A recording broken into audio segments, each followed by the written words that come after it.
নমস্কাৰ আকৌ ধুনীয়া এলছ আপোনালোকৰ বাবে এইযোৰ হৈছে খুবেই ধুনীয়া পিয়টছৰ যোৰা হ'ব গল্ডেন গুণা আৰু ৰেডত ফুলবোৰ কৰি ধুনীয়াকৈ বনাই দিয়া হৈছে এখন থাকিব মেখেলাখন এইযোৰ আপোনালোকে ডিসকাউন্ট কৰি ল'ব পাৰিব 6076 ৰুপিছত ল'ব পাৰিব ভাল লাগিলে স্ক্ৰিনশ্বট লৈ থব পাৰে এইযোৰ খুবেই ধুনীয়া হ'ব পিয়টছৰ যোৰা ইয়াতে অকল গল্ডেন গুণাত ফুলবোৰ কৰি ধুনীয়াকৈ বনাই দিয়া হৈছে এইকেইটা হ'ব সাইডৰ পটি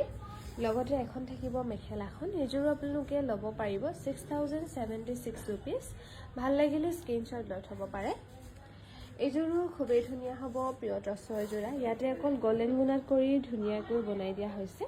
এখন থাকিব মেখেলাখন এইযোৰো ল'ব পাৰিব 6076 ৰুপিস ভাল লাগিলে স্ক্ৰিনশ্বট লৈ থব পাৰে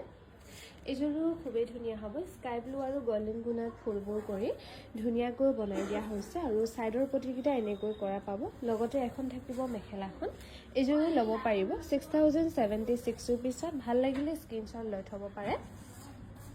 এইযোৰো খুবেই ধুনীয়া হ'ব ইয়াতে অকল সিলভাৰ গুণাত কৰি ধুনীয়াকৈ বনাই দিয়া হৈছে এখন থাকিব মেখেলাখন 6076 ৰুপিসত ধুনীয়াকৈ ল'ব পাৰিব এইযোৰো খুবেই ধুনীয়া হ'ব গল্ডেন গুণা আৰু ৰেডত বুটাবোৰ কৰি ধুনীয়াকৈ বনাই দিয়া হৈছে এখন থাকিব মেখেলাখন 6076 ৰুপিসত ধুনীয়াকৈ ল'ব পাৰিব আৰু এইযোৰো কফি আৰু কপাৰ গুণাত ধুনীয়াকৈ কৰা হৈছে